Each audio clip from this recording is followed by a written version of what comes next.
അയാൾ എന്താണെന്നറിയോ? ആഇലുൽ മുസ്തക്ബിർ, അഹങ്കാരികളായ ദരിദ്രന്മാരായിരിക്കും. 5 പൈസക്ക് ഗതിയില്ലെങ്കിലും കിബറിനൊരു കുറവുണ്ടാവില്ല. ഞാൻ പറയലുണ്ട്, നാട്ടുകാർ പിരിവിട്ടിട്ടായിരിക്കും പെൺകുട്ടീൻ്റെ കല്യാണം നടത്തുന്നത്. തലേന്ന് ഗാനമേള ഉണ്ടാവും, അന്ന് വീഡിയോഗ്രാഫറും ഉണ്ടാവും. അഹങ്കാരത്തിനൊരു കുറവുണ്ടാവില്ല. വാപ്പന്റെ നയിപ്പോണ്ട് ജീവിക്കുന്ന ചില മക്കളുണ്ട്, ഒരു പണിക്ക് പോവില്ല. പക്ഷെ ഓന്റെ സ്വപ്നം എന്താണെന്നറിയോ? 1.5 ലക്ഷം റുപ്യന്റെ ഐഫോണ്. ഇങ്ങനെ അഹങ്കാരം കൊണ്ട് ജീവിക്കുന്ന ഒരു തലമുറ വളർന്നു വരുമ്പം നിങ്ങൾ ഖിയാമത്ത് നാൾ പ്രതീക്ഷിച്ചോന്നാ. ഇന്ന് പലർക്കും വലിയ വീടും സൗകര്യം ഉണ്ടാവും, ഒരു നല്ല മനസ്സുണ്ടാവില്ല, വിനയം ഉണ്ടാവില്ല. അള്ളാഹുവിന്റെ ഹബീബായ നബി തങ്ങളെ നോക്കൂ നിങ്ങൾ. കറുത്ത ബിലാലിനെയും വെളുത്ത അബ്ദുറഹ്മാനെയും ഒരുപോലെ റസൂലുള്ള സ്നേഹിച്ചു. ഇന്ന് ചിലർക്ക് ലോക്യം കൂടണേ ആ പവറിലുള്ളവർ എന്നെ വരണം, ആ തറവാടുള്ളവർ എന്നെ വരണം. ഞാൻ പറയലുണ്ട്, കല്യാണ വീട്ടിലേക്ക് ചെന്നാൽ പോലും ക്ഷണിച്ചിട്ട് എല്ലാവരും പോകുന്നതെങ്കിൽ നമ്മളെ തൊട്ടു മുൻപിലുള്ളവൻ അത്യാവശ്യം പവറിൽ ഡ്രസ്സൊക്കെ ഇട്ടിട്ട് തരക്കേടില്ലാത്തൊരു തറവാട്ടുകാരനാണ്. ക്ഷണിച്ചുണ്ടോയ പൊരക്കാരൻ കൈ പിടിച്ച് സലാം പറഞ്ഞ് ഭക്ഷണ ഹാളിൽ കൊണ്ട് ചിരുത്തിയിട്ട് കോരി കൊടുക്കുന്നവനോട് അറിയും, നമ്മളാൾ അങ്ങൊന്ന് നോക്കണം കേട്ടോ കാര്യമായിട്ട് എന്ന്. അതിൻ്റെ ബാക്കിൽ സാധാരണക്കാരൻ നാട്ടിൽ കൈക്കോട്ടെത്തുന്ന 53 മക്കളും പോകുകയാണെങ്കിലോ നിന്നെടുത്ത് നനങ്ങാതെ പറയും, തിന്നിട്ട് പോയാൽ മതി കേട്ടോ എന്ന് കൈത്തോണ്ട് ആംഗ്യം കാണിക്കും. മനുഷ്യന്റെ സ്വഭാവം പോലും അവന്റെ പവറും ദർജയും അനുസരിച്ചിട്ടാണെങ്കിൽ അള്ള തരുന്നത് ആ വിനയം. അത് പടച്ചവനോട് ചോദിക്കണം, റബ്ബേ എൻ്റെ മനസ്സിൽ ഇങ്ങനൊരു കിബിറുണ്ടാക്കരുത്, എനിക്കൊരു വിനയം വേണം, എനിക്ക് അത്രയും ഒരു നല്ലൊരു മനസ്സിൻ്റെ ഉടമയാകാൻ പറ്റണം. ആ വിനയം, ആ താഴ്മ, അത് ദുനിയാവിൽ പടച്ചവനോട് പ്രാർത്ഥിക്കുന്നവർക്ക് അള്ള കൊടുക്കുന്നതാണ്. അങ്ങനെയുള്ള ആളുകളെ പടച്ച റബ്ബ് പറയുന്ന ഒരു വാക്കുണ്ട്, ദുനിയാവിൽ ഇന്നാക്രമക്കും ഇൻദല്ലാഹി അത്ഖാക്കും. നിങ്ങളിൽ അള്ള ഏറ്റവും വില മതിക്കുന്നത് ദുനിയാവിൽ പടച്ചോൻ എന്തൊക്കെ കൊടുത്തിട്ടും അതുകൊണ്ടൊക്കെ വിനയം കാണിച്ച് അള്ളാന്റെ അരികിലേക്ക് മനസ്സുകൊണ്ട് ചേർന്ന് നിന്നോനാ. ഇന്ന് ചിലരുടെ വാക്കും നോക്കും മതി നമ്മൾ സങ്കടപ്പെട്ടു പോകാൻ, ചിലരുടെ കിബിറ് മതി നമ്മൾ സങ്കടപ്പെട്ടു പോകാൻ, ചിലരുടെ ആ ശൈലിയും ആ ദേഷ്യവും ഇതൊക്കെ മതി നമ്മൾ വലിയ ബേജാറായി പോകാൻ. റസൂലുള്ളാന്റെ കാലഘട്ടത്തിന് ശേഷമുള്ളൊരു ചരിത്രമുണ്ട്. ആ ചരിത്രത്തിൽ നമുക്ക് കാണാൻ പറ്റും അമീറുൽ മുഅ്മിനീൻ ഉമർ ഇബ്നുൽ ഖത്താബിന്റെ ചരിത്രം. ആരാ ഉമർ റളിയല്ലാഹു അൻഹു? ജാഹിലിയ കാലഘട്ടത്തിൽ കൊന്നൊടുക്കപ്പെട്ടവന്റെ വിരലുകൾ മുറിച്ചു മാറ്റി അത് മാലയായി കഴുത്തിൽ ധരിച്ച് മക്കയിലെ തെരുവിലൂടെ നടന്നു പോകുമ്പം ഒരു ഇല പോലും അനങ്ങാൻ ഭയപ്പെട്ടിരുന്നു. അന്ന് ഉമറിന്റെ കാര്യത്തിൽ ഉമറിന്റെ മുഖം കാണുമ്പോഴേക്കും സർവ്വ വീടുകളിലെയും ആണും പെണ്ണും വാതിലടച്ചിരുന്നു എന്നുവരെ ജാഹിലിയ കാലഘട്ടത്തിൽ നമുക്ക് കാണാൻ സാധിക്കും. ഇസ്ലാമിലേക്ക് കടന്നു വന്നതിന് ശേഷം ഉമർ റളിയല്ലാഹു അൻഹുവിന്റെ ജീവിതത്തിന്റെ ചരിത്രം. രാത്രികാലങ്ങളിൽ വേഷം മാറി പാവപ്പെട്ടവന്റെ കുടിലുകളിലേക്ക് ഗോതമ്പ് ചാക്ക് ചുമലിലെടുത്ത് കയറി ചെന്ന് കൊടുത്തിരുന്ന അമീറുൽ മുഅ്മിനീൻ യൂഫ്രട്ടീസ് നദിയുടെ തീരത്ത് ഒരൊട്ടക കുഞ്ഞങ്ങാനും വെള്ളം കിട്ടാതെ മരിച്ചാൽ ഞാൻ എന്തെന്റെ റബ്ബിനോട് പറയുമെന്ന് ചോദിച്ച് നട്ടപ്പാതിര നേരെ തിറങ്ങി നടന്ന് ഒട്ടക കുഞ്ഞുങ്ങൾക്ക് പോലും വെള്ളമുണ്ടെന്ന് ഉറപ്പുവരുത്തുന്ന അമീറുൽ മുഅ്മിനീൻ ഉമർ ഇബ്നുൽ ഖത്താബ് റളിയല്ലാഹു അൻഹു. ആ ഉമർ ഇബ്നുൽ ഖത്താബ് റളിയല്ലാഹു അൻഹുവിനെ ഒരിക്കൽ മദീനത്തെ പള്ളിയിലേക്ക് കയറി വരുമ്പം അള്ളാന്റെ ഹബീബ് പറയുന്നുണ്ട്, ഉമറാണ് ഇസ്ലാമിന്റെ വാതിൽ. ആ വാതിൽ തകർക്കപ്പെടുമ്പോൾ ഇസ്ലാം നശിക്കാൻ തുടങ്ങും. ഉമർ റളിയല്ലാഹു അൻഹുവിന്റെ മുഖത്ത് നോക്കി പുഞ്ചിരിയോടെ റസൂലുള്ള പറഞ്ഞു, ഉമറേ, നീ എങ്ങാനും ഒരു വഴിയിൽ കയറിയാൽ ആ വഴിയിൽ പിശാച് പോലും വരാൻ മടിക്കും ഉമർ. അത്രക്ക് പേടിയാണ് ഉമറേ നിന്നെ. ആലോചിച്ചു നോക്കൂ, അന്നത്തെ 21 രാജ്യങ്ങളെ, മക്കയും മദീനയും ഷാമും സിറിയയും എത്യോപ്യയും ലബനാനും മിസ്റും അടക്കം കിസ്ര ചക്രവർത്തിമാരുടെ കീഴിലുണ്ടായിരുന്ന 21 രാജ്യങ്ങളെ ഏകോപിപ്പിച്ച് ഭരിച്ച് ഒരു തെറ്റലുകളുമില്ലാതെ, ഒരു വേർതിരിവുമില്ലാതെ, ഒരു ജാതീയതയും കാണിക്കാതെ, ഒരു വർഗവ്യത്യാസവും കാണിക്കാതെ 21 രാജ്യങ്ങളെ ഒരു ഭരണത്തിന്റെ കീഴിൽ ഏകോപിപ്പിച്ച് ഭരിച്ച ദ അൾട്ടിമേറ്റ് ഹീറോ, അൾട്ടിമേറ്റ് ഭരണാധികാരി ഉമർ ഇബ്നുൽ ഖത്താബ് റളിയല്ലാഹു അൻഹു. അതുകൊണ്ട് മഹാത്മാ ഗാന്ധിജി പോലും ഒരിക്കൽ പറഞ്ഞത്, ജാതീയതയും വർഗവെറിയും വർണ്ണവെറിയും തൊട്ടുകൂടായ്മയും തീണ്ടിക്കൂടായ്മയും മേൽജാതിയും കീജാതിയും ബ്രാഹ്മണനും മറ്റുള്ള വർഗങ്ങളുമുള്ള ഇന്ത്യ മഹാരാജ്യത്ത് ഉമറിനെ പോലെ ഒരു ഭരണാധികാരി വന്നിരുന്നെങ്കിൽ ഈ രാജ്യം എന്നോ ജനങ്ങൾക്ക് മുൻപിൽ തലയുയർത്തി നിൽക്കുമായിരുന്നു എന്ന് ഗാന്ധിജിയെ കൊണ്ടുപോലും പറയിപ്പിച്ച അമീറുൽ മുഅ്മിനീൻ ഉമർ ഇബ്നുൽ ഖത്താബ് റളിയല്ലാഹു അൻഹു. അദ്ദേഹത്തിന് കുത്തുകിട്ടുന്ന ഒരു രംഗമുണ്ട്. മദീന പള്ളിയിൽ നിന്ന് കുത്തുകിട്ടുമ്പം കൊടലടക്കം അദ്ദേഹത്തിൻ്റെ ഇത് പുറത്തേക്ക് ചാടും. വേദന കൊണ്ടും വെപ്രാളം കൊണ്ടും വയറ് പൊത്തിപ്പിടിച്ച് സഹാബാക്കൾ സങ്കടം പറഞ്ഞ് ചുറ്റും കൂടി നിൽക്കുമ്പം ആതിക ബീവിന്റെ മടിയിൽ തലവെച്ച് കിടക്കുന്ന ഉമർ റളിയല്ലാഹു അൻഹു സഹാബത്തിനോട് പറയും, സഹാബത്തെ പോയി നിസ്കരിച്ചിട്ട് വരി, സുബഹി ജമാഅത്ത് ഖളാക്കരുത്, നിസ്കരിച്ചിട്ട് വാ. സഹാബാക്കൾ വേഗം സുബഹി നിസ്കരിച്ച് ഉമറിന്റെ അരികിലേക്ക് എത്തി. ഉമർ റളിയല്ലാഹു അൻഹുവിന്റെ കണ്ണിങ്ങനെ അടയാൻ തുടങ്ങിയിട്ടുണ്ട്. ഉമർ റളിയല്ലാഹു അൻഹു വയറിങ്ങനെ പൊത്തിപ്പിടിച്ച് സഹാബത്തിനോട് പറയും, സഹാബാക്കളെ, എനിക്കൊരു വസിയത്തുണ്ട്, എനിക്കൊരു അന്ത്യ അഭിലാഷമുണ്ട്. സഹാബത്ത് ചോദിച്ച്, എന്തേ ഉമർ? ഞാൻ മരിച്ചാൽ, ഏത് നിമിഷവും ഞാൻ മരിക്കും, ഞാൻ മരിച്ചാൽ എൻ്റെ മയ്യത്തെടുത്ത് നിങ്ങൾ ആയിഷത്തു സിദ്ദീഖയുടെ വീട്ടിന്റെ വാതിൽക്കൽ കൊണ്ടുവെക്കണം. നമ്മളെ ഉമ്മ റസൂലുള്ളാന്റെ പ്രിയപ്പെട്ട ഭാര്യ ആയിഷ ബീവിന്റെ വാതിൽക്കൽ എൻ്റെ മയ്യത്ത് നിങ്ങൾ കൊണ്ടുപോയി കിടത്തണം. ആയിഷ ബീവി ഇതാരുടെ മയ്യത്താണെന്ന് ചോദിച്ചാൽ നിങ്ങൾ എന്നെ പരിചയപ്പെടുത്തണം, ഖത്താബിന്റെ മകൻ ഉമറിന്റെ മയ്യത്താന്ന് പറയണം. ഒരിക്കലും അമീറുൽ മുഅ്മിനീൻ ഉമറിന്റെ മയ്യത്താണെന്ന് പറയരുത്. ഖത്താബിന്റെ മോൻ ഉമറിന്റെ മയ്യത്താണ് ഇത് കിടത്തിയത് എന്ന് പറയണം. എന്തിനാണ് ഇവിടെ കിടത്തിയതെന്ന് ചോദിക്കുമ്പം എനിക്ക് വേണ്ടി നിങ്ങൾ വിനയത്തോടെ ആയിഷത്തു സിദ്ദീഖയോട് ചോദിക്കണം. ഈ ഖത്താബിന്റെ മകന് വലിയ ആഗ്രഹമായിരുന്നു അള്ളാന്റെ ഹബീബിന്റെയും സിദ്ദീഖിന്റെയും അടുത്ത് തന്നെ കിടക്കാൻ. അതുകൊണ്ട് ആയിഷത്തു സിദ്ദീഖ, നിങ്ങൾ അനുവാദം തന്നാൽ നിങ്ങളെ വീടിന്റെ അകത്തുള്ള റസൂലിന്റെയും സിദ്ദീഖിന്റെയും ഖബറിന്റെ അരികിൽ ഒരാറടി മണ്ണ് ഈ ഉമറിനും കൊടുക്കാനുണ്ടോ എന്ന് ചോദിക്കണം. ആയിഷത്തു സിദ്ദീഖ അനുവാദം തന്നാൽ അവിടെ നിങ്ങൾ എന്നെ മറമാടിയേക്കണം. പക്ഷേ ആയിഷ അനുവാദം തന്നിട്ടില്ലെങ്കിൽ ആയിഷ ബീവിനെ പിന്നൊരിക്കലും കുറ്റം പറയാതെ നിങ്ങൾ എൻ്റെ മയ്യത്തെടുത്ത് ബഖയുൽ അർക്കദ് എന്ന പള്ളിപ്പറമ്പ് കൊണ്ടുപോയി അടക്കിയേക്കണം. അനുവാദം തന്നാൽ മാത്രം നിങ്ങൾ എൻ്റെ ഖബറിനെ ആയിഷ ബീവിൻ്റെ വീട്ടിൻ്റെ ഉള്ളിൽ റസൂലിൻ്റെയും സിദ്ദീഖിൻ്റെയും അടുത്ത് തന്നെ കുഴിച്ച് മറമാടണം. ആവശ്യം കേട്ടപ്പോഴേക്കും സിദ്ദീഖുൽ അക്ബറിൻ്റെ മകൾ ആയിഷ ബീവി നെഞ്ചു പൊട്ടിയിട്ട് പറഞ്ഞു, അള്ളാഹുവിൻ്റെ റസൂലും ഒരുപാട് ആഗ്രഹിച്ചിരുന്നു ഉമറിനെ അടുത്ത് കിട്ടാൻ. ആയിഷ ബീവിൻ്റെ വീട്ടിൻ്റെ ഉള്ളിൽ ഇന്നും ആ ഖബർ അവിടെ ഉണ്ട്. ആ ഖബറിലേക്ക് ഉമറിനെ ഇറക്കി വെക്കുമ്പം ആയിഷ ബീവി പറഞ്ഞു, അള്ളാഹിൻ്റെ ഹബീബ് ഒരിക്കൽ പറയുന്നത് ഞാൻ കേട്ടിട്ടുണ്ട്, എൻ്റെ ഉമ്മത്തിൽ ഇനിയൊരു പ്രവാചകൻ വരുമായിരുന്നെങ്കിൽ ഉമർ, അള്ളാഹു ഉമറിനെ അല്ലാതെ മറ്റൊരാളെയും തെരഞ്ഞെടുക്കില്ലായിരുന്നു. അതുകൊണ്ട് ഉമറും കിടക്കട്ടെ എൻ്റെ വാപ്പൻ്റെയും എൻ്റെ ഹബീബായ റസൂലിൻ്റെയും അരികിൽ. നിങ്ങൾ ആലോചിച്ച് നോക്കി മനുഷ്യരെ, എന്തൊരു വിനയം അല്ലെ! ആരാം ഉമർ? ഇന്ന് അത്രയൊന്നും വേണ്ട, 10 സെന്റ് അധികം ഉണ്ടായാൽ മതി. കിബറിന്റെ തലക്കന. എല്ലാവരും അത്തരക്കാരെന്ന് ഞാൻ പറയണില്ല. ആളും തരവും നോക്കിയിട്ട് സ്വഭാവം കാണിക്കുന്നവർ. വിനയം പടച്ചോൻ തരേണ്ടതാ. അത് എത്ര ഉന്നതിയിലെത്തിയാലും പടച്ചോൻ തരേണ്ടതാ വിനയം.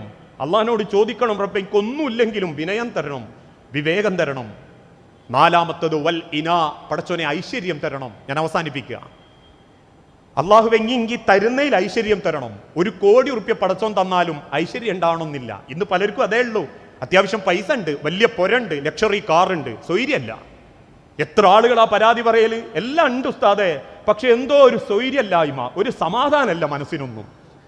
പടച്ചോൻ എന്ത് തന്നാലും അതിൽ ഐശ്വര്യമില്ലെങ്കിലേ ആ കോടികൾ ഉണ്ട് എന്നല്ലാണ്ട് ഒരു ഗുണം ഉണ്ടാവില്ല. 1 ഉറുപ്പ്യാണ് പടച്ചോൻ തരുന്നതെങ്കിൽ അതിലൊരു ബർക്കത്ത് ഉണ്ടാവണം. അല്ലാണ്ട് പടച്ചോൻ 1 ഉറുപ്പ്യക്ക് പകരം 1 ലക്ഷം ഉറുപ്പ്യ വരുമ്പം അല്ല എന്നെ ഭയങ്കര അങ്ങോട്ട് സ്നേഹിച്ചു എന്ന് ചിന്തിക്കണ്ട. അതിൽ ബർക്കത്തില്ലെങ്കിൽ ഏത് കാര്യത്തിലും ഐശ്വര്യം ഉണ്ടാവണം. കുടുംബത്തിൽ, ദാമ്പത്യത്തിൽ നിങ്ങൾ ആലോചിച്ച് നോക്കി, എത്ര ദാമ്പത്യങ്ങൾ അഭിനയിച്ച് ജീവിക്കുന്ന ഒരു ഐശ്വര്യവും ഇല്ല. അങ്ങോട്ടും അഭിനയിച്ച് ജീവിക്കുക. ഓക്കോനെയും കണ്ടുകൂടാ, ഓനോളെയും കണ്ടുകൂടാ. പിന്നെ മക്കളായപ്പോയതുകൊണ്ട് അങ്ങനെ അഡ്ജസ്റ്റ് ചെയ്ത് പോകുക തന്നെ. തിന്നാൻ കിട്ടുന്നുണ്ട്, കൊടുക്കാൻ പറ്റുന്നുണ്ട്, പുരയിൽ ജീവിക്കുന്നുണ്ട്. ആഴ്ചയിലോ മാസത്തിലോ ഒരിക്കൽ പോലും കെട്ടിയ പെണ്ണിനൊന്നും മാറത്തേക്ക് ചേർത്ത് പിടിച്ച് ഒരു ഉമ്മ കൊടുത്ത് നാളെ അള്ളാന്റെ കോടതിയിൽ മനസ്സമാധാനത്തോടെ എനിക്ക് ഉത്തരം പറയാൻ പറ്റണമെന്ന് ചിന്തിക്കലുണ്ടോ? ഇല്ല. തിന്നും അങ്ങോട്ട് ഇരിഞ്ഞടക്കും, തിന്നും ഇങ്ങോട്ട് ഇരിഞ്ഞടക്കും. ഇപ്പൊ ഞാൻ പറയാറുണ്ട്, മരം കയറാൻ അറിയുന്ന കൊരങ്ങന്റെ കൈമേൽ ഏണി കിട്ടിയ മാതിരി ഫോണും കൂടി കിട്ടിയപ്പോൾ 10ാം ക്ലാസ്സിലെ ബന്ധമുണ്ട്. എല്ലോ അഭിനയങ്ങളാ. ആർക്കും ഒരു ഐശ്വര്യമല്ല. വാഹനത്തിൽ ഐശ്വര്യമുണ്ടോ? കുടുംബത്തിൽ ഐശ്വര്യമുണ്ടോ? പൈസയിൽ ഐശ്വര്യമുണ്ടോ? ധരിക്കുന്ന വസ്ത്രത്തിൽ പോലും ഐശ്വര്യമല്ല. അല്ല എന്ത് തന്നാലും പടച്ചോൻ തന്നതിൽ ഒരു ഐശ്വര്യം റബ്ബിനോട് ചോദിക്കണം. റബ്ബെ എനിക്ക് അതിലൊരുങ്ങി ഐശ്വര്യം തരണേന്നതാണ്. അതെത്ര കുറച്ചായാലും കൂടുതലായാലും ഉള്ളയിൽ സമാധാനത്തോടെ ജീവിക്കാൻ പറ്റണം റബ്ബേ. ഞാനൊരു ഉദാഹരണം പറയലുണ്ട്. ഒരു ഐശ്വര്യവും ഇല്ലാത്ത, ഒരു സമാധാനവും ഇല്ലാത്ത ഒരു പിയാപ്ലൻ്റെ കൂടെ 1.5 കോടി ഉറുപ്പ്യൻ്റെ ബെൻസ് കാറിൽ പോകുന്നതിനേക്കാളിലും രസമാണ് ഒരു 5 പൈസക്ക് അല്ലെങ്കിൽ ഒരു 10 ഉറുപ്പ്യക്ക് പണിയെടുത്തിട്ട് പെട്ടിയ പെണ്ണുങ്ങൾക്ക് ഒരു പരിപ്പടയായിട്ട് വന്ന് പൊരൻ്റെ ഉള്ളിൽ കുത്തിരുന്ന് ചായ കുടിക്കുന്നു. എൻ്റെ ഐശ്വര്യം വലിയ പുരയിലൊന്നും ഉണ്ടായിക്കൊള്ളുന്നു. എന്നാൽ വലിയ പുരയിൽ ഇതില്ല എന്നല്ല, വലിയ പുരയിലുണ്ട്, എന്നാൽ ചെറിയ പുരയിലും ഇല്ലാത്തതുണ്ട്. പടച്ചോനോട് ഐശ്വര്യം തോന്നണം. എന്തിലും ഒരു ഐശ്വര്യം ഉണ്ടാവണം. എന്ത് കാര്യം പടച്ചോൻ തരികയാണെങ്കിൽ പടച്ചോനെ ഇനി വെറുതെ തരരുത്, അതിലൊരു സമാധാനം ഉണ്ടാവണം, അതിലൊരു ഐശ്വര്യം ഉണ്ടാവണം. ആ ഐശ്വര്യ ഇന്ന് കുടുംബത്തിൽ നിന്ന് പലർക്കും നഷ്ടപ്പെട്ടുകൊണ്ടിരിക്കുന്നത്. ആ ഐശ്വര്യം പടച്ചോനോട് ചോദിക്കണം. അള്ളാഹിന്റെ ഹബീബ് പറഞ്ഞല്ലോ, ലൈസൽ ഇനാ അൻ കസറത്തിൽ അർള് വലാകിന്നൽ ഇനാ ഇനൻ നഫ്സ്. ഒരുപാട് തിന്നാനുണ്ടാവുക, വലിയ വീടാവുക, സൗകര്യങ്ങൾ ഉണ്ടാവുക എന്നതല്ല ഐശ്വര്യം. വലാകിന്നൽ ഇനാ ഇനൻ നഫ്സ്, ഉള്ളതിൽ സന്തോഷത്തോടെ തൃപ്തിപ്പെട്ട് ചെറുതാണെങ്കിലും സമാധാനത്തിൽ ജീവിക്കാൻ പറ്റണം. ചില വാപ്പാരൊക്കെ മക്കൾക്ക് വലിയ കൊമ്പത്തെ തറവാട് നോക്കി പൈസ നോക്കി കെട്ടിക്കും. അവസാനം 4-ാം മാസം മോള് കണ്ണീരേറ്റ് വരുമ്പോൾ ചില വാപ്പാർ പറയുന്നത് കാണല്ലേ, ഞാൻ നോക്കിയതൊക്കെ വെറുതെ ആയിപ്പോയി, ഇതൊന്നും അല്ല അതിനും വേണ്ടതെന്ന്. ഐശ്വര്യം മനസ്സിലുണ്ടാവണം, ഐശ്വര്യം സമാധാനത്തിലൂടെ ഉണ്ടാക്കണം. അതുകൊണ്ടാണ് ഏത് കാര്യം പടച്ചോൻ തന്നാലും അള്ള തൊട്ടപ്പുറത്ത് അതിനെക്കൊണ്ട് പരീക്ഷിക്കുന്നുള്ളൊരു ചിന്ത ഉണ്ടാവണം. നമുക്ക് കിട്ടുന്ന ഏത് അനുഗ്രഹങ്ങളും നമ്മളത് അനുഗ്രഹമാണെന്ന് വിചാരിച്ചാലും അത് അനുഗ്രഹം അല്ലാണ്ടാക്കി മാറ്റാൻ റബ്ബിന് നിമിഷം മതി. നമ്മൾ കിട്ടും, നമ്മൾ വിചാരിക്കും അല്ല അത് കിട്ടിയല്ലോ എന്ന്. പക്ഷെ അത് അനുഗ്രഹം അല്ലാണ്ടാക്കാൻ പടച്ചോൻ്റെ ഒരു സെക്കൻഡ് മതി. ഒരു ഉദാഹരണം പറയാറുണ്ട്. ജർമ്മനിയിലെ ഏറ്റവും വലിയ ഫോട്ടോഗ്രാഫർ ആയിരുന്നു കെവിൻ കാർട്ടൻ. ഞാൻ അവസാനിപ്പിക്കാട്ടോ, അതുകൂടി പറഞ്ഞാൽ നിർത്തും. കെവിൻ കാർട്ടൻ അന്ന് ലോകപ്രശസ്തനായ ഒരു ഫോട്ടോഗ്രാഫറാണ്. ജർമ്മനി എന്ന രാജാധികാര ഭരണകൂടം അദ്ദേഹത്തെ സൊമാലിയയിലേക്ക് പറഞ്ഞയച്ചു. എന്തിന്? പട്ടിണിയുടെ ചിത്രങ്ങൾ എടുക്കാൻ. അന്ന് അദ്ദേഹം സൊമാലിയയിലേക്ക് കാലുകുത്തി. സൊമാലിയയിലെ പല ഗ്രാമങ്ങളിലൂടെയും അദ്ദേഹം നടന്നു പട്ടിണിക്കാരുടെ ഫോട്ടോ എടുക്കാൻ. അദ്ദേഹം ആഗ്രഹിച്ചൊരു ഫോട്ടോ ഒന്നും കിട്ടുന്നില്ല. അവസാനം അദ്ദേഹം തിരിച്ചു പോകുന്നതിൻ്റെ തലേന്ന് അദ്ദേഹം ഒരു ചിത്രം കണ്ടു, അല്ലെങ്കിൽ ഒരു രംഗം കണ്ടു. സൊമാലിയയിലെ വറ്റി വരണ്ട ഭൂപ്രദേശത്തു കൂടി ഒരു വയലിലൂടെ എല്ലും തോലുമായൊരു പാവം പെൺകുട്ടി ദാഹിച്ച് ഇങ്ങനെ മുട്ടിലയഞ്ഞിങ്ങനെ നീങ്ങുക. വയലിൽ കൂടെ പൊരി വെയിലത്ത്. ആ വയലിലൂടെ ആ പെൺകുട്ടി ഇങ്ങനെ നീങ്ങുന്നുണ്ട്. ഇടയ്ക്ക് ചലനമില്ലാണ്ടാവും, പിന്നെയും ശ്വാസം എടുത്തിട്ട് ആ ചെറിയ പെൺകുട്ടി എല്ലും വാരുമൊക്കെ ഉന്തി എല്ലും തോലുമായ പെൺകുട്ടി ഇങ്ങനെ എഴഞ്ഞു നീങ്ങും. അദ്ദേഹത്തിന് അതിങ്ങനെ നോക്കി നിൽക്കുമ്പോഴാണ് പെട്ടെന്നൊരു കഴുകൻ പറന്നു വന്ന ആ പെൺകുട്ടീൻ്റെ ബേക്കിൽ ഇങ്ങനെ കാത്തുക്കും. നിങ്ങൾ കണ്ടതായിരിക്കും ആ ചിത്രം. ആ കഴുകൻ ആഗ്രഹിക്കുന്നത് എന്താണെന്നറിയോ? ഈ കുട്ടി ഒന്ന് മരിച്ചു കിട്ടി അതിനെ കുത്തി തിന്നാന്ന. ഈ കുട്ടി ആഗ്രഹിക്കുന്നത് എന്താണെന്നറിയോ? ഒരിറക്ക് വെള്ളം കിട്ടിയെങ്കിൽ ഒന്ന് ജീവിക്കാന്ന. പട്ടിണിയുടെ 2 മുഖങ്ങൾ എന്ന് പറഞ്ഞിട്ട് ആ ചിത്രം കെവിൻ കാർട്ടൻ വീഡിയോയിൽ പകർത്തി, ഫോട്ടോ എടുത്തു. അദ്ദേഹം അയച്ചു കൊടുത്ത ആ ഫോട്ടോ ലോക പ്രശസ്തമായി. രാജ്യങ്ങൾ ഭേദിച്ച് അദ്ദേഹത്തിന് ഒരുപാട് പാരിതോഷികങ്ങൾ കിട്ടി. രാജ്യങ്ങൾ മുഴുവനും കൊടുക്കാവുന്ന സമ്പത്തിന്റെ വലിയ അംഗീകാരങ്ങളാ കെവിൻ കാർട്ടൻ കൊടുത്തു. ആ 2 ചിത്രങ്ങളെ കൊണ്ട് അദ്ദേഹം ലോക പ്രശസ്തനായി. 8 മാസം, 1 വർഷത്തിലധികം അദ്ദേഹത്തിന് അതിന്റെ പേരിൽ കോടിക്കണക്കിന് സമ്പത്തുകൾ കിട്ടി, അംഗീകാരം കിട്ടി. പല രാജ്യങ്ങളും അദ്ദേഹത്തെ ക്ഷണിച്ചോണ്ടുപോയി അദ്ദേഹത്തിന് പൂമാലകൾ കൊടുത്തു. കാരണം വല്ലാത്തൊരു രംഗാണ്. ആ ചിത്രങ്ങൾ കണ്ടിട്ടുണ്ടാവും, ഇന്നുണ്ടത്. മരിക്കാൻ കാത്തു നിൽക്കുന്ന ഒരു പിഞ്ചു കുഞ്ഞും അതിന്റെ ബേക്കിൽ അത് മരിച്ചു കഴിഞ്ഞാൽ തിന്നാൻ കാത്തു നിൽക്കുന്ന ഒരു കഴുകനും. പക്ഷേ അദ്ദേഹത്തിന്റെ അവസാനത്തെ ഒരു മീറ്റിംഗിനിടയിൽ ഒരുപാട് വിദ്യാർത്ഥികൾ കൂട്ടം കൂടിയിരിക്കുന്ന ഒരു യൂണിവേഴ്സിറ്റിയിലെ ആ ഫോട്ടോയെപ്പറ്റി ചർച്ച ചെയ്ത് അദ്ദേഹം രോമാഞ്ചം കൊള്ളുമ്പം, അദ്ദേഹത്തിന്റെ കഴിവും അദ്ദേഹത്തിന്റെ ക്ലിക്കും ഒക്കെ പറ്റി വാചാലമാകുമ്പം, സദസ്സിലുള്ള ഒരു 21ാം ക്ലാസ് വിദ്യാർത്ഥി പെൺകുട്ടി അദ്ദേഹത്തോട് ചോദിച്ചു, കെവിൻ കാർട്ടൻ, എനിക്കൊരു ചോദ്യമുണ്ട്. അദ്ദേഹം ചോദിച്ചോളൂ. ആ ചിത്രത്തിൽ അവിടെ എത്ര കഴുകന്മാരുണ്ടായിരുന്നു? കെവിൻ കാർട്ടൻ എന്ന മനുഷ്യൻ കൂളായി പറഞ്ഞു, ഒരു കഴുകൻ. ചിത്രത്തിൽ കണ്ടില്ലേ, ഒരു കഴുകനേ ഉള്ളൂ. ഉടനെ പെൺകുട്ടി പറഞ്ഞു, അല്ല കെവിൻ കാർട്ടൻ, അവിടെ 2 കഴുകന്മാരുണ്ടായിരുന്നു. ഒന്നാ കുഞ്ഞിനെ കൊന്നു തിന്നാൻ കാത്തു നിൽക്കുന്ന യഥാർത്ഥ കഴുകനും, രണ്ടാമത്തത് ആ ക്ഷീണിച്ചെല്ലും തോലുമായ പെൺകുട്ടിക്ക് ഒരു ഗ്ലാസ് വെള്ളം പോലും കൊടുക്കാതെ ആ ഫോട്ടോ എടുത്ത് വൈറലാവാനും പണം സമ്പാദിക്കാനും നിന്ന നിങ്ങളും ആ കഴുകനും തമ്മിൽ എന്ത് വ്യത്യാസമാണ് കെവിൻ കാർട്ടൻ? ആ കുട്ടിക്ക് പിന്നീട് എന്ത് സംഭവിച്ചെന്നോ, ആ കുട്ടി ജീവിച്ചെന്നോ, ആ കുട്ടിക്ക് ഒരു തുള്ളി വെള്ളം കൊടുക്കാൻ പോലും താങ്കളെ കൊണ്ട് പറ്റിയിട്ടില്ലെങ്കിൽ, ആ മരിക്കാനിരിക്കുന്ന പെൺകുട്ടിയെ കൊണ്ട് ലാഭം കൊയ്ത കെവിൻ കാർട്ടൻ താങ്കളും കഴുകനും ഒരേപോലെയാണെന്ന് ആ പെൺകുട്ടി പറഞ്ഞപ്പം അന്ന് വരെ അംഗീകാരങ്ങൾ വാങ്ങിക്കൂട്ടിയിരുന്ന കെവിൻ കാർട്ടന്റെ കണ്ണു നിറയാൻ തുടങ്ങി. മാസങ്ങളോളം അദ്ദേഹം വീട്ടിന്റെ പുറത്തിറങ്ങാതായി. വിഷാദരോഗം ബാധിച്ചു. അവസാനം വർഷങ്ങൾക്കിപ്പുറം അദ്ദേഹം ആത്മഹത്യ ചെയ്തു. അദ്ദേഹത്തിന്റെ സർവ്വസമ്പത്തുകളും സാധുക്കൾക്ക് എഴുതി കൊടുത്ത് അദ്ദേഹം ആത്മഹത്യ ചെയ്തു. നമ്മൾ ചിന്തിച്ചു നോക്കി മനുഷ്യരെ, റബ്ബ് തരുന്നത് എന്തിൻ്റെ പിന്നിലും എന്തിൻ്റെ അപ്പുറവും റബ്ബിന് വിചാരിച്ചാൽ അത് നശിപ്പിക്കാൻ പറ്റും. പടച്ചോൻ 1 ലക്ഷം ഉറുപ്പിക വരുമ്പോഴേക്കും അത് ഭയങ്കര ഐശ്വര്യാന്ന് കരുതണ്ട. ആ 1 ലക്ഷം കൊണ്ട് പടച്ചോൻ സകല ഐശ്വര്യക്കേടും വരുത്തല്ലേ എന്ന് പ്രാർത്ഥിക്കണം. ആരോഗ്യം പടച്ചോൻ തന്നിട്ടുണ്ടെങ്കിൽ പടച്ചോനെ ഈ ആരോഗ്യത്തിൻ്റെ ഐശ്വര്യം തരണേ എന്ന് വിചാരിക്കണം. അല്ലാണ്ട് ഈ ആരോഗ്യം നശിക്കുന്നത് ആണെങ്കിൽ നഷ്ടപ്പെട്ടു പോകുന്ന ആരോഗ്യത്തെപ്പറ്റി പിന്നീട് നമ്മൾ കരയേണ്ടി വരും. ഈ 4 കാര്യങ്ങൾ റബ്ബിനോട് എപ്പോഴും ചോദിക്കേണ്ടതാ. ഇതിന് റബ്ബിനെ തരാൻ പറ്റും. ഞാൻ പട്ടിണിയാണ്, നിങ്ങൾക്ക് എനിക്ക് കിട്ടുണ്ട തരാം. ഞാൻ ഹോസ്പിറ്റലിലാണ്, എനിക്ക് മരുന്നുണ്ട തരാം. പക്ഷെ ഈ 4 കാര്യങ്ങൾ റബ്ബിന് മാത്രം തരാൻ പറ്റുന്നതാ. അല്ലാഹുമ്മ ഇന്നി അസ്അലുക്കൽ ഹുദാ, പടച്ചോനെ എനിക്ക് സന്മാർഗം വേണം. വത്തുക, എനിക്ക് തഖ്വ വേണം.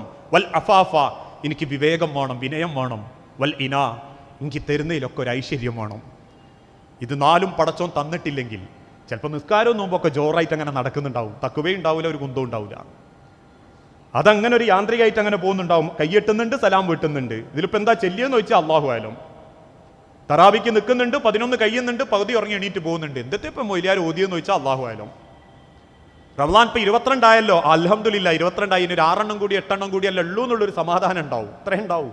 അല്ലാണ്ട് പോവുകയാണല്ലോ റബ്ബേ, 22 ദിവസം എനിക്ക് 22 പേജ് ഓതാൻ പറ്റിയോ, 22 ദിവസം കൊണ്ട് എനിക്ക് പടച്ചോന്റെ മുൻപിൽ എൻ്റെ മനസ്സൊന്ന് കഴുകാൻ പറ്റിയോ, 22 ദിവസം കഴിഞ്ഞ് ഇനി 8 ദിവസം കൂടി കഴിഞ്ഞാൽ അടുത്ത റമദാനിലേക്ക് ഞാൻ ഉണ്ടാകുമോ, ബേജാറൊന്നും ഉണ്ടാവില്ല. തീരാനാകുകയാണല്ലോ എന്നുള്ളൊരു സമാധാനം മാത്രം. എല്ലാവരും അത്തരക്കാരെന്നല്ലോ. ഈ 4 കാര്യം പടച്ചോനോട് ചോദിച്ച് വാങ്ങേണ്ടതാ. 22 ദിവസത്തിൻ്റെ അടുക്ക് ഒരു തവണ ഇത് ചോദിക്കാൻ നമുക്ക് പറ്റിയിട്ടില്ലേ? നമ്മളൊക്കെ വലിയ അബദ്ധങ്ങളിലേക്കാണ് പിന്നെ പോയിക്കൊണ്ടിരിക്കുന്നത്. വലിയ സങ്കടകരമായൊരു പര്യവസാനമായിരിക്കും നമുക്കുണ്ടാവും. അങ്ങനെ ആവാതിരിക്കാൻ ഓരോരുത്തരും ഈ പ്രാർത്ഥന നിർബന്ധമായും ജീവിതത്തിൽ പതിവാക്കുക. അല്ലാഹുമ്മ ഇന്നി അസ്അലുക്കൽ ഹുദാ വത്തുഖ വൽ അഫാഫ വൽ ഇനാ. പടച്ചോനെ, എനിക്ക് സന്മാർഗം വേണം. ഞാൻ മുസ്ലിം ആക്കിയതുകൊണ്ട് കാര്യമല്ല റബ്ബേ. കാരണം മുസ്ലിമായ അൻസാറും മുസ്ലിം അല്ലാത്ത അൻസാറും പടച്ചോന്റെ അടുത്തേക്ക് എത്തുമ്പോൾ അള്ളാഹ് ഹിദായത്ത് തന്നിട്ടില്ലെങ്കിൽ രണ്ടാളും ഒരേപോലെയാണ്. പേരുകൊണ്ടല്ല പടച്ചോൻ തീരുമാനിക്കുന്നത്, ഓന് കിട്ടിയ ജീവിതത്തിൻ്റെ സന്മാർഗം കൊണ്ടാണ്. അതുകൊണ്ട് നാദാ, ദീനനുസരിച്ച് ജീവിക്കാൻ, ഹക്കായ നിലക്ക് തഖ്വയോടുകൂടി ജീവിച്ചു മരിക്കാൻ ഞങ്ങൾക്ക് ഓരോരുത്തർക്കും നീ തൗഫീക്ക് നൽകി അനുഗ്രഹിക്കണമേ. അറിഞ്ഞും അറിയാതെയും ചെയ്തു കൂട്ടിയിട്ടുള്ള പാപങ്ങളെല്ലാം പുറത്ത് നിന്റെ സ്വർഗത്തിൽ ഇതേ രൂപത്തിൽ നീ ഞങ്ങളെ ഒരുമിപ്പിച്ചു കൂട്ടി അനുഗ്രഹിക്കണമേ. മക്കളില്ലാതെ പരീക്ഷിക്കപ്പെടുന്ന ഒരുപാട് ഇണകളുണ്ട് റബ്ബേ. മക്കളെന്ന അനുഗ്രഹം നൽകി ഓരോ കുടുംബങ്ങളോടും നീ കാരുണ്യം കാണിക്കണമേ. ചെറുതും വലുതുമായ പല അസുഖങ്ങളിലും മനസ്സ് വേദനിച്ച് ജീവിക്കുന്നവരുണ്ട് നാഥ. എല്ലാവരുടെ അസുഖങ്ങളും എളുപ്പം ശിഫ നൽകി ആരോഗ്യത്തോടെ ദീർഘായുസ്സോടു കൂടി ജീവിക്കാൻ ഓരോരുത്തർക്കും നീ തൗഫീക്ക് നൽകണമേ. അള്ളാഹുവേ, കടബാധ്യതയിൽപ്പെട്ട് ഹലാലായല്ലാത്ത പല സമ്പാദ്യങ്ങളിലും അറിവില്ലായ്മ കൊണ്ട് പറ്റിപ്പോയവരുണ്ട് നാഥ. ഏറ്റവും എളുപ്പം ആ ഹറാമിൽ നിന്നൊക്കെ രക്ഷപ്പെടാൻ, ലോണിൽ നിന്നൊക്കെ ഒന്ന് രക്ഷപ്പെടാനും, ബാധ്യതകളില്ലാതെ കടം വീട്ടി മരിക്കാൻ പറ്റുന്ന ഏറ്റവും നല്ല മുത്തക്കിങ്ങളുടെ കൂട്ടത്തിൽ നീ ഞങ്ങളെ ഉൾപ്പെടുത്തി ഞങ്ങളോട് നീ സഹായം ചെയ്ത് അനുഗ്രഹം കാണിക്കണമേ. അല്ലാഹുമ്മ ഗ്ഫിർ ലിൽ മുഅ്മിനീന വൽ മുഅ്മിനാത്ത് അൽ മുസ്ലിമീന വൽ മുസ്ലിമാത്ത് അൽ അഹ്യാഹു മിൻഹും വൽ അംവാത്ത് ഇന്നക മുജീബുദ് ദഅവാതി യാ ഖാദിയൽ ഹാജാത്ത്. അല്ലാഹുമ്മ അഇസ്സൽ ഇസ്ലാമ വൽ മുസ്ലിമീൻ വഅദില്ല ശിർക വൽ മുശ്രികീൻ. അല്ലാഹുമ്മ അജിർനാ മിനൻ നാർ, അല്ലാഹുമ്മ അജിർനാ മിനൻ നാർ, അല്ലാഹുമ്മ അജിർനാ മിനൻ നാർ. റബ്ബനാ തഖബ്ബൽ മിന്നാ ഇന്നക അൻതസ് സമീഉൽ അലീം. അല്ലാഹുവേ, പ്രാർത്ഥിക്കണമെന്ന് വസിയത്ത് തന്നവരുണ്ട്. ചെറിയ കുഞ്ഞടക്കം ആശുപത്രിയിൽ അങ്ങേയറ്റം വേദനിക്കുന്ന രോഗത്തിനടിമപ്പെട്ടവർ നാദാ, എല്ലാവരുടെ അസുഖങ്ങളും മാറ്റിക്കൊടുത്ത് എല്ലാവർക്കും ആഫിയത്തും ദീർഘായുസ്സും നൽകി ഓരോ കുടുംബത്തിലും നീ സമാധാനം പ്രദാനം ചെയ്യണമേ. മരിച്ചുപോയ ഞങ്ങളുടെ സഹോദരീ സഹോദരന്മാർ, മാതാപിതാക്കൾ, മക്കൾ, ഭാര്യമാർ, ഭർത്താക്കന്മാർ, പ്രിയപ്പെട്ട മക്കൾ ഓരോരുത്തരുടെ ഖബർ നീ വിശാലമാക്കുകയും അവരെയും ഞങ്ങളെയും ജന്നാത്തുൽ ഫിർദൗസിൽ ഒരുമിപ്പിച്ചു കൂട്ടുകയും ചെയ്യണമേ. റബ്ബേ, ഈ 22 നോമ്പുകളെ യഥാർത്ഥ നിലക്ക് ഉപയോഗപ്പെടുത്തി മനസ്സും ശരീരവും അള്ളാഹുവിങ്കലേക്ക് ചേർത്ത് നിർത്തി ഒരു നല്ല മുത്തക്കിയും മുഅ്മിനുമായി മരിക്കാൻ നീ ഭാഗ്യം നൽകുന്നവരുടെ കൂട്ടത്തിൽ ഞങ്ങളെ ഉൾപ്പെടുത്തി അനുഗ്രഹിക്കണമേ. അല്ലാഹുമ്മ ഇന്നി അസ്അലുക്കൽ ഹുദാ വത്തുഖാ വൽ അഫാഫ വൽ ഇനാ വസല്ലല്ലാഹു അലാ നബീന. അസ്സലാമു അലൈക്കും.